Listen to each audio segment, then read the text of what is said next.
options, which will be part of this 2.5 million. We can't issue more options unless agreed by 60% of the preference stock. Since new options will mean dilution, no new options can be issued without the approval of 60% of Series A preferred.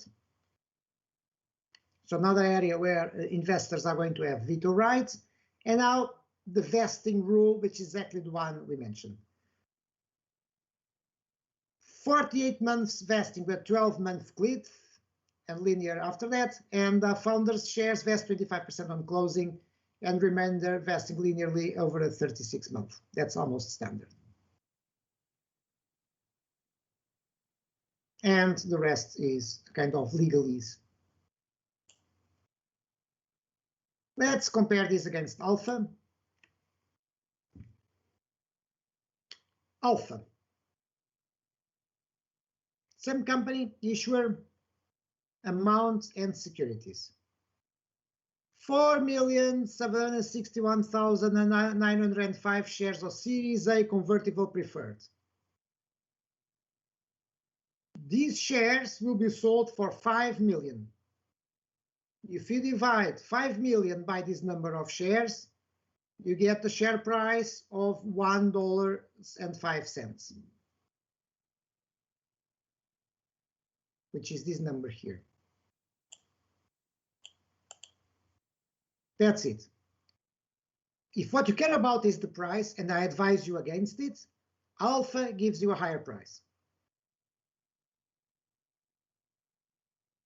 Pre-money valuation. These guys write the pre-money valuation. 7,350,000 pre-money valuation, assuming an employee option reserved pool of 3 million shares. These guys are complicated. They force us to do a lot of calculations. So let's move from here to the slides to do the calculations. Boston VCs.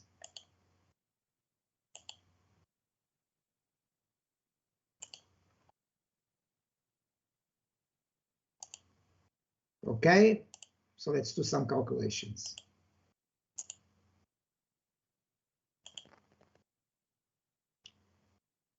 Pre-money valuation and post-money valuation. We have 7 million shares at $1.05 gives us the 7.350 million pre-money valuation that they mentioned. Okay, so how much do we get on post-money? These are the shares that are going to be issued for the VCs. 4,761,905 plus the 7 million shares that result from this pre-money valuation. They give us this pre-money valuation at this price, means that there are going to be 7 million shares pre-money. So means the post-money valuation is going to be 12,350,000.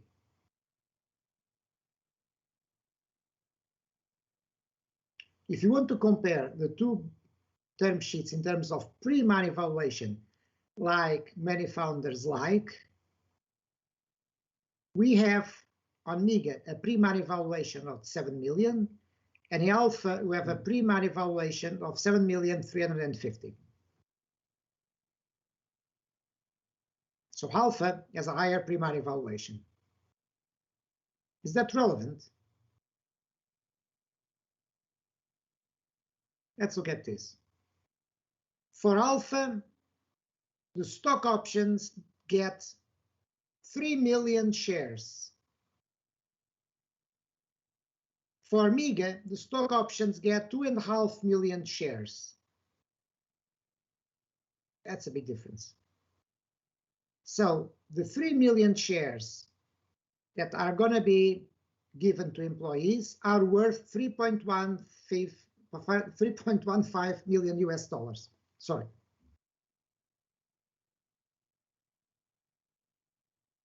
So how much is left for the founders? The pre-money valuation here is 7,350,000.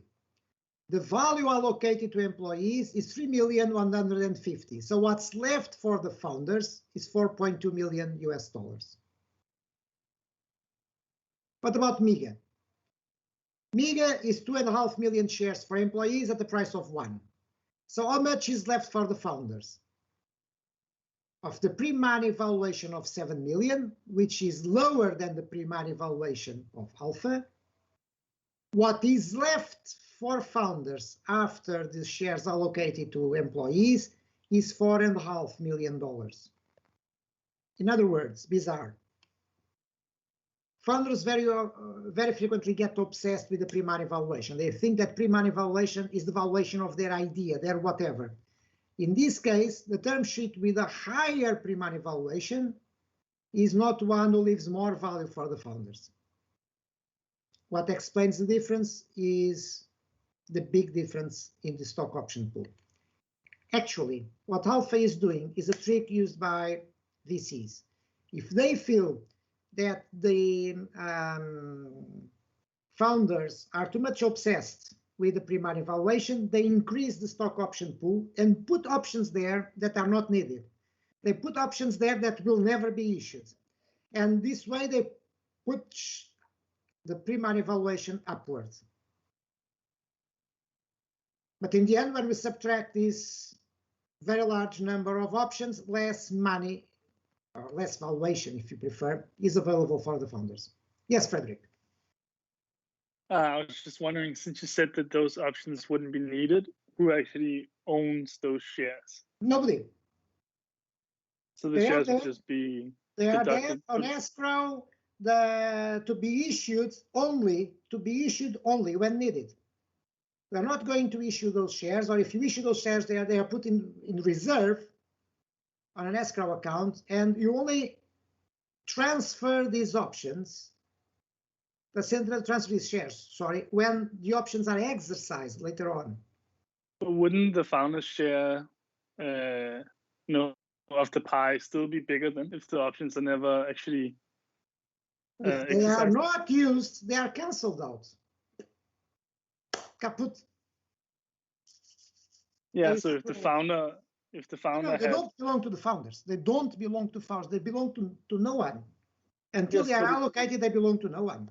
If they are not needed, they are cancelled out. Pretty simple. If you have 10 million shares and then 2 million escrow, and say the founder owns 5 million shares, then of the total pool, he would have 5 out of 12. But if the 2 are never exercised, he has 5 out of 10. So then I'm not getting your question. I don't say your question. My point is pretty simple. Yeah. If those stock options are never used, they disappear. Yeah, I was just since it's a trick to get the pre-money valuation up, his share of that would still be bigger if they're never actually exercised. It's a simple trick to increase. I actually told that on the class on valuation. A simple trick to increase the pre-money valuation is put options that were not needed. And then, since they're not going to be needed, they are not exist. I can put $1 million there more and push all the valuations up. I can go there and put 8 million shares outstanding, and instead of reserving, in this case, 2.5 million for stock options, I reserve 3.5 million for stock options. This will push the post-money valuation to 13 and the pre-money valuation to 8. Since I don't need those options, those options will never be used. And the founders get very excited because I gave them 8 million pre-money valuation. I gave them nothing, really. What matters for the founders is the founders' share, which in this case of MIGA, they get 4.5 million shares after withdrawing the 2.5 million stock options. This divided by the 12 million shares outstanding gives them 37.5% of the company. In the case of Alpha, they are going to get 4 million shares out of 11,761,000, blah, blah, blah, which gives them only 34% of the equity. So if what you care about is the percentage of the equity, then it seems that Mega gives you a higher percentage of the equity. And I'm now going to try to convince you it's not the percentage of the equity also that matters. It's not the share price, it's not the pre-money valuation, it's not the valuation of the founder's shares, and it's not the percentage that matters. None of these things that typically founders get obsessed about are the relevant things to compare to term sheets. So we have highest price, Alpha wins, or not. Highest pre-money valuation, Alpha wins, or not. Highest founder's share percentage, Mega wins. Highest valuation of founders' shares here, Mega wins. So how do we choose? Lots of other things are relevant, and probably we'll choose the best VC. Yes, Jacob. We choose according to the covenants that are in the term sheet. You choose, in my opinion, you try to choose the best VC. Okay. And we'll see that probably Mega, although giving you 37.5% of the equity versus 34, probably gives you less than Alpha, to make things even more interesting. Let's look at the rest of Alpha. Because now Alpha gets even more complicated. Alpha is going to get even more complicated. S-crowd shares. In addition to those shares we know are going to the founders, 501,253 shares of Series A preferred are to be held on escrow and not issued unless the company has not achieved fiscal year 2000 revenues of $500,000. Oh God, I forgot to say, I, as Alpha VC, I'm investing and giving you this valuation because you convinced me that you can sell $500,000 this year. But if you fail to sell $500,000 this year, if you fail to make sales of $500,000 this year, then you are not worth the valuation I gave you. So I want this number of shares given to me for free. And when I divide the 5 million by the sum of this number with that number, I get an average price of 95 cents. This is an earnout. So in other words, the price is contingent about something that the company controls or doesn't control. In this case, something the company cannot control entirely. Okay, you convinced me that you can sell $500,000 this year. That's how I got to that valuation. If you fail to reach this milestone, then this price is going to be corrected immediately and the valuations are going to be corrected immediately. In which case, let's redo our calculations again. In which case, oh God, our calculations change. And change to what? Let's redo the calculations. In case they don't meet that target, the pre-money valuation now is 7 million shares. The 4 million for the founders, the 3 million for the employees, times 95 cents, gives me this amount. And the post-money valuation, the original number of shares plus the escrow shares plus the 7 million pre-money shares, the post-money valuation goes down to 11,650,000. So if the performance target is not met, the valuations are lower than those of Mega, and the percentage of the equity is going to be even much more lower than that of Mega. So this is a simple earnout that we can put on a term sheet. Not that common. Not that common, but may happen. So this has nothing to do with anti-dilution clauses, nothing to do with the next round is already. This round's price can be changed if some particular milestone is not met. Dividend. These guys are entitled to receive non-cumulative dividends, so they don't capitalize like the other ones. It's not compound interest like the other ones. An amount of 8 cents per year. Whom we call founders. I like to put on the term sheet whom we call founders, because the people who are called founders are the ones who get those special shares and have a special status with the firm. So in this case, these are the two people that are designated as founders, and then we designate investors, Alpha Ventures and Silicon Valley Partners. These are fictitious names, of course, and this is a clear case where Alpha is the leader and has syndicated the deal to Silicon Valley Partners, and they can even bring in someone else. Liquidation preference. Initial pay issuance price plus declared but unpaid dividends. Okay. So I get my money back plus dividends, plus unpaid dividends to lift my liquidation value.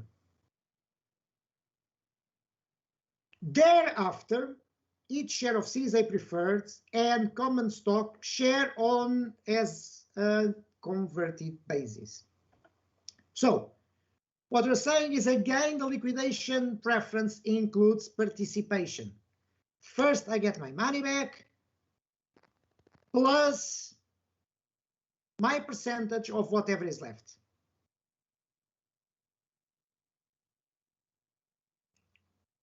Until such time as each share of Series A preference stock has received 3 times initial issuance price. So, okay. So first I need to get my money back, 5 million, plus the dividends on the 5 million. Then I get my percentage on whatever is left. But the maximum I can get through my liquidation preference is 3 times my original 5 million. So I can't get more than $15 million through exercising my liquidation rights. So yes, there is some participation there, but the participation is capped. I can never get more than 15 million via this mechanism. You have to look at this graphically. Conversion. The holders of Series A preferred, before that, very important. Merger, reorganization, or other transaction in which the control of the company is transferred will be treated as a liquidation. Much more simpler than what we had on the other term sheet. The term sheet said very complicated things that apply to the liquidation. It is simply any merger, any reorganization, any change of control is treated as a liquidation. So if any of those things happen, I have the right to get my money back plus my percentage on the equity up to a limit of 15 million. Conversion. 1 share of common stock, 1 share of preferred stock converts into 1 share of common stock. If there is an IPO, there is an automatic conversion. Anti-dilution. Series A preferred shall have broad-based weighted average anti-dilution protection on issues of shares.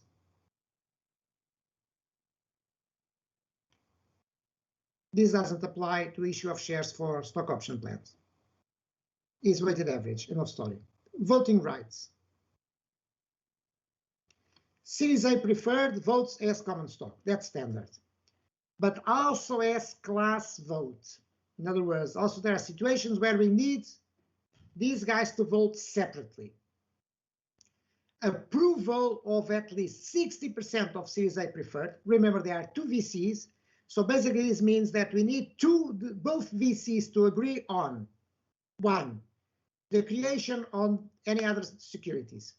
2, in the increase in the number of shares of preference stock. Any adverse change to the rights, preferences, privileges of the preferred stock. 4, an increase in the size of the board. 5, repurchase of common stock. 6, repurchase or redemption of every preference stock. any transaction in which control of the company is transferred, any amendment of the bylaws or articles of a corporation, any dividend distribution on capital to the company, and any 10, sale, pledge, license, transfer of all or substantially all of the company's assets. So for all these critical decisions, you need both the VCs to agree on them. So I cannot sell more common stock without both VCs agreeing on them, for instance.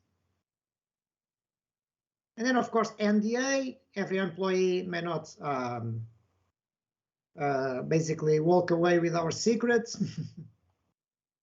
And everything that we invent belongs to the company, not to the inventors.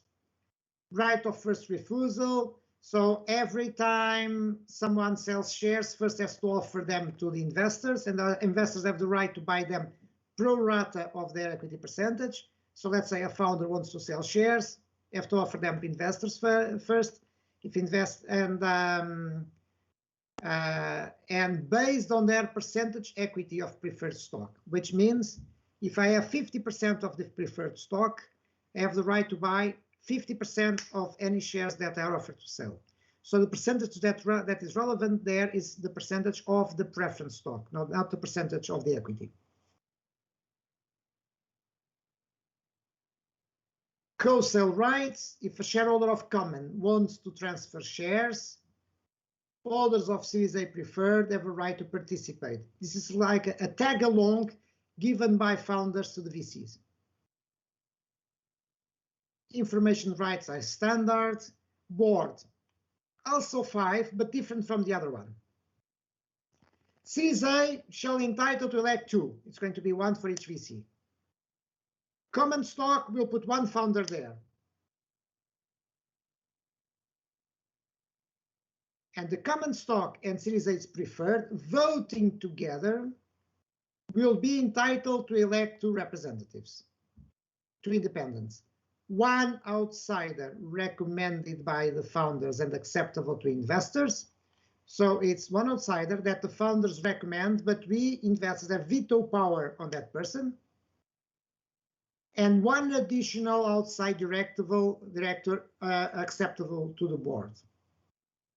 Since at this stage I already have control of the board, essentially is someone that VCs are going to appoint. Making a very long story short, the VCs have 2 representatives and this outside director acceptable to the board. So basically they will have majority, making a very long story short. Having said this, is not as evident and is not as straightforward the VC's majority as it is in the case of the other term sheet.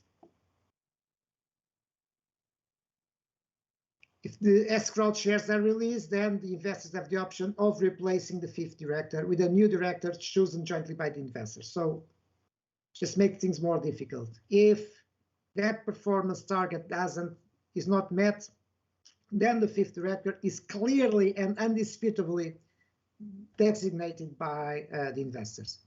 Compensation committee, something I like to put. I think it's very important. Who decides on people's salaries? Who decides on the founder's salaries, on the key employees' salaries? A compensation committee. And who is in the compensation committee? 3 people. 2 representatives of Series A, in other words, the 2 VCs, and another director, and an independent director. Basically, the VCs have control in compensations. That's something very critical. Otherwise, we can get founders getting very high salaries. Instead of shooting for the upside, we'll have founders being paid very significant amounts. And then, of course, it's an American thing, registration rights. VCs have the right to initiate an IPO. Since we believe that Borg and Kushtog are very important, the company will pay for life insurance on both of them, and vesting is as we basically discussed. Okay, so let's look at how we can then compare the 2 term sheets from a value sharing perspective. So let's switch to the presentation.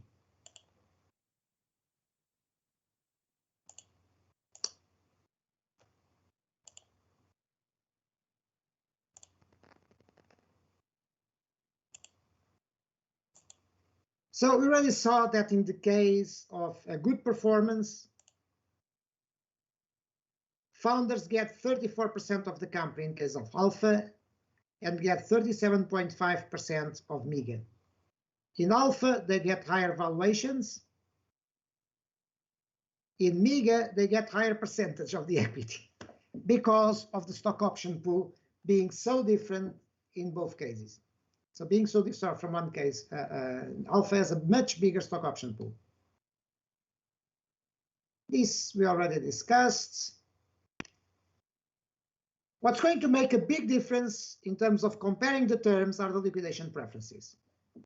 Remember, Alpha's is convertible preferred stock. They have a liquidation preference with a maximum of 15 million. MEGA is convertible participating preferred stock. MEGA has participation rights which do not get extinct at some valuation as in the case of Alpha. And this is going to make a huge difference. In case of liquidation, merger, or whatever, at MEGA, they have the right to get 1.25 times the purchase price, which compares with 1 times purchase price there at Alpha, plus unpaid dividends. So let's see how it works graphically. I'm assuming here, to make this more comparable, that after 3 years, we already have 24 cents per share in the case of Alpha. Just not to make the dividends the issue in comparing the two term sheets. One has a maximum of 25%, another one after 3 years has 24%. So in order not to make the dividends the issue, let's have very similar dividends. 25% in case of one, which is the maximum, 24% on the other. So what happens in the case of MEGA? MEGA is probably the simplest one to understand now. MEGA is participation. So they are going to invest 5 million, and making a very long story short, they have the right to be paid 1.5 times these 5 million. 1.25 liquidation plus 25% dividends. So in practice, this means they have the right to be paid 1.5 times their original investment. So at a valuation of $7.5 million, all the money goes to the VCs. The valuation of 7.5 million, all money goes to VCs because they have the right to be paid 7.5 million. In valuations lower than the 7.5, well, since the company cannot pay them their 7.5, all the money goes to the VCs. And that's what you see there. In the red one, which is MEGA, until we reach a valuation of 7.5, founders get nothing. Then, after the 7.5, we split the remaining value with the founders.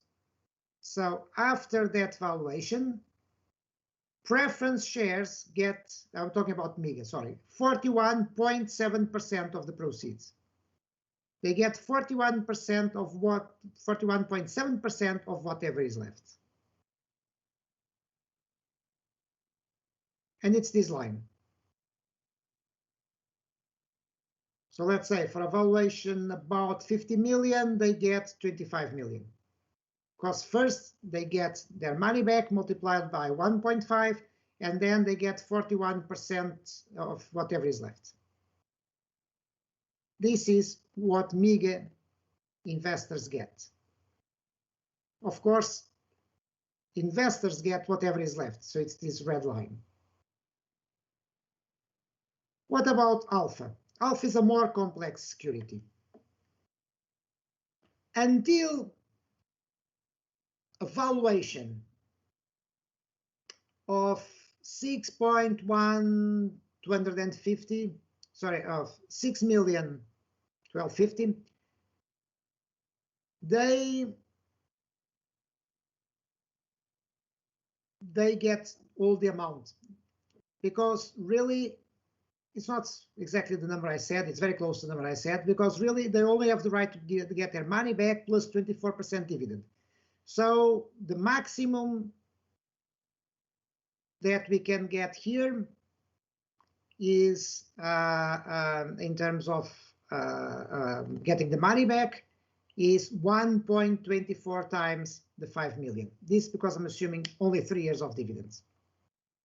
So in any valuation below that, with alpha, they just get, as in the previous term sheet, they just get all the money because there's nothing left for the founders. At valuations in excess of that, the VCs get 1.24 times their money plus their percentage, which is 40.5% of the money left. So here in alpha, we get 1.24 times our money plus 40%, in reality, 45% of the money that is left. So it's parallel to this one because we both get participation. And the difference between them is minimum because it has the fact with one has in practice 1.5 times liquidation and the other one has 1.24 times liquidation. What happens here? When we reach this valuation, we reach this limit. They say that participation goes away when you reach 3 times our initial investment. It says on the term sheet that the maximum liquidation preference that can be paid is 3 times the issue price. So they cannot get more than 15 million through the liquidation preference. However, as we move to the right, as we move here to the right, what happens is converting these preference shares into 40.5% of the equity gives them a higher payoff. So after this number there, they are always going to convert, oh, sorry, there's a misspell there. They're going to convert into common stock. Sorry, there's a misspelling there. Convert into common stock. So here they will convert. So it's a more complicated security because to the left of this 6.1 million, they get all the money. To the right of it, there is participation. To the right of it, there is participation. And then to the right of this, we just get 3 times our money. And then to the right of this, we prefer to convert. And of course, the vertical distances between these has to do with the fact this one has participation and one doesn't have participation here. So it's the participation right, liquidation preference that is paid there, 1.5 times their original paid price, that makes this vertical difference. Of course, if we don't sell this company for 50 million and we sell this company for 50 billion, this difference is totally irrelevant. You can't see it. This vertical difference is very small when I look at a spectacular exit. From the founder's perspective, what does it look like? For a really bad outcome, you get paid nothing. For a mediocre, very mediocre outcome, alpha is better. Why? Because there's a lower liquidation preference. Mega is 1.5, Alpha is 1.24. Then they become almost indifferent. And then for high valuations, Alpha is better for the founders because it doesn't have participation, and Mega becomes less interesting because it has participation. So in the end, what is the best term sheet? If we're looking to sell this company for 40 million, Alpha is definitely better. If we're seeking to sell this company for 200 million, they are almost indifferent from a valuation standpoint. The interesting thing here is, for the founders, the company where they have the highest percentage of the equity, which is Mega, is not the one who gives them the highest payoff. So anticipating a question that was made this morning, so if you want to compare the values and valuations of the term sheets, what shall we do? Look at price per share, pre-money valuation, founders valuation, or these graphs? The answer is these graphs. So here it's through the analysis of this graph that in the end realize that for the founders, for not so spectacular valuations, Mega is worse in spite of the fact that giving founders a higher percentage of the equity. Because a higher percentage of the equity doesn't mean a higher percentage of the exit, because of liquidation preferences and the way, and all other clauses associated with the way we share the upside. Any questions? All these we have discussed. Any questions?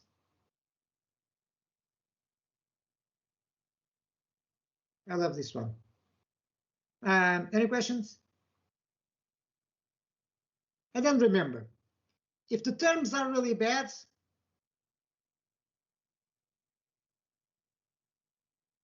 something like this is going to happen. So this is a VC, you got very good terms, 50% of the company, 100% warrant coverage, and 6 times liquidation preference. Yes, and what happens later when the company runs out of cash?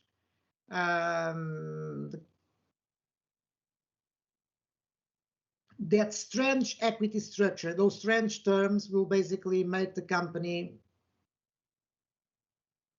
not attractive to any new future investor, not to mention that the founders themselves lose interest, so they say bye-bye. So it's not to the interest of VCs to design a bad term sheet for founders. If you want founders committed with the firm, then you want them to feel they have something very important to gain from their effort. What you want is to align interests. What you want them is to reward the effort. If you remove the reward for the effort, people will not do anything. Any questions? If not, quick comments on your simulation. I can't show all of you.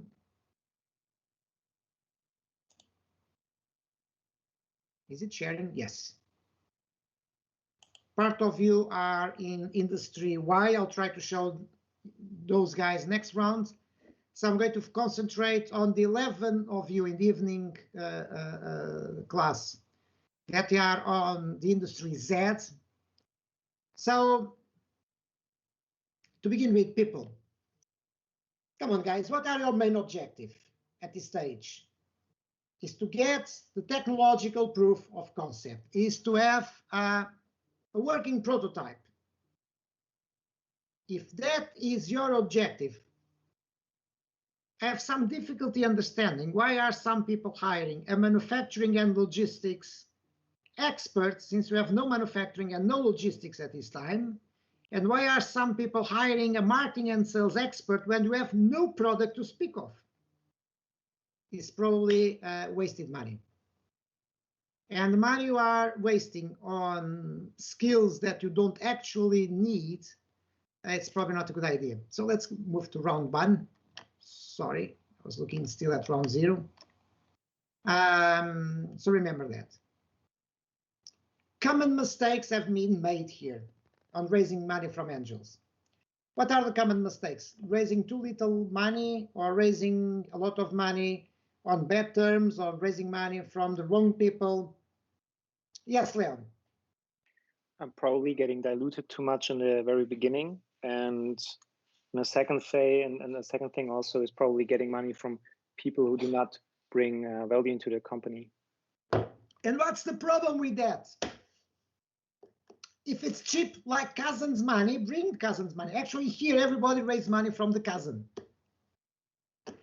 The valuation is always associated with the value added. Yes, why not raising money from someone who doesn't add value if that person seeks a very low valuation? What I will not do is to give a good valuation to someone who doesn't add any value. If you don't add any value, I have to ask for a much higher stock price. I will accept a lower stock price from someone who adds a lot of value. That's a trade-off here. So here, no one raised a lot of money from business angels. I saw some people, 1.7, team number 2. Yes. And you got a prototype, very good. And some people got very little money, like this company number 3. With this very little money, oh, company number 3, very interesting mistake. So let's look at this. Leasing. Is leasing expensive here? 2 companies didn't use leasing finance. Leasing may cost you something like 20% in this game, easy. That's a lot cheaper than venture capital money. A lot cheaper. A lot cheaper than venture capital money. And at this stage, the companies are in very infancy. They don't even have a technological proof of concept. That obviously means that they will raise money in very, very difficult terms. So, not using leasing, especially on company number 3, you don't raise money from business angels, and you pay full for the laboratory. What is the consequence? You raise little money and then use all the money to buy the equipment. Then there is no money left for R&D. And you fail what was critical at this stage to prove that your technology works. So you fail the credibility test. Actually, this number 3 here is the only one who missed that. Actually, on another section, I had one team was very similar to this one. Only raised money from the cousin, so no value-added business angels. Come on, Mary Guardian, very, very valuable business angel. Kinspert, a very valuable business angel. Very rich, a very valuable business angel. So didn't raise any money from added value business angels, but they did something even worse. They bought the type 3 laboratory. So they spent the very little money they had, they spent it all on the laboratory and on salaries. The result, no money for R&D. You can't do that. You are an early stage company, you have little cash, so conserve cash. Best cash you can get is the one you don't spend. But come on, failing to raise money from people can add value is a disaster. Yes, Michelangelo. Hello, Professor. Sorry. Do you think it would make sense to take profit money if we hired him in round 0 as an employee? I mean, Sure. he's already in the company, so what would be the I asked that discussion in the morning. One is to have him as someone who's working with you. Other thing in terms of credibility build-up is to have that person putting his own money on your firm. That's a tremendous credibility boost. Okay, thank you. Actually, in the morning, there are 2 companies were very identical, except on one had very rich as a on board, and that boosted the valuation 1 million. The credibility boost. So, company 2, in spite of not having used leasing, has a very good prototype. Company 7, very good prototype. Company 10, very good prototype. Company 3, no prototype. You are in trouble. here we don't have any spectacular valuation. We had in the morning a company with 8.6 million valuation. So who has the highest valuation seems to be company number 2. This is a result of the prototype and the team they have assembled and other things they have done. Here we have no spectacular winner. It seems that between company 2 and company 10, there's a big rivalry. What I'd like to call your attention is the effect of dilution. Some of you were, and I told you not to be very much obsessed with dilution. Look at company number 3. They still have 89% of the firm. Very little dilution. Wow. Shall I congratulate them? No. They have a very large share of a very small pie. They have the lowest pre-money valuation. Why? Because they have proved a lot less than all the others. So trying to be obsessed with dilution and then not having the money to move to the next stage is a disaster. It's better to get some dilution, like company 2, get some dilution, but get a much bigger pie. In the end, this is not about the percentage of the pie. It's the percentage of the pie times the size of the pie. You need to sacrifice percentage in order to get size of the pie. Now, critical decisions for the next rounds. First, you need to choose a venture capitalist. We have 3 term sheets, unless you did disastrously bad. In which case you may eventually get only 2.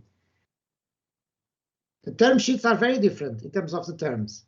The venture capitalists themselves are very different. They are not identical. They are very different, the venture capitalists. Then you need to find a good CEO, unless your choice of venture capitalist is James River, and James River selects the CEO for you. Yes, some VCs are very intrusive. They make decisions for you. And then, guys, your goal now is very simple. You promised the markets that you're going to get something with 4 times more power than existing alternatives. That is what is called a tetroid. So your priority is to get that power. That's your priority for the next round. Prove that your technology actually works. So far, most of you have prototypes, but your prototypes are well behind what you promised. So you have a credibility problem here. You promised 4 voltides of power. No one has more than 3. So 3 teams have 3 here. So your goal is to get 4. So devote resources to R&D, read all the feedback you're getting. And by the way, if they tell you something like you only need 200,000 euros investment to get the full voltide prototype, don't believe that. Remember this. Things always cost more than the expectations. Always cost more than the expectations. So things cost more and take longer than founders' expectations. Always. So whatever is your internal estimate is probably very optimistic. Any questions at this stage?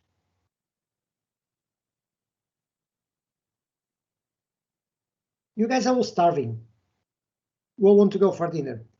Okay, see you at campus next week then. Bye-bye. Thank you. Thank you. Bye-bye. Bye-bye. Thanks, bye. Bye-bye. Thank you. Bye. Thank you. Bye, Professor. Bye-bye.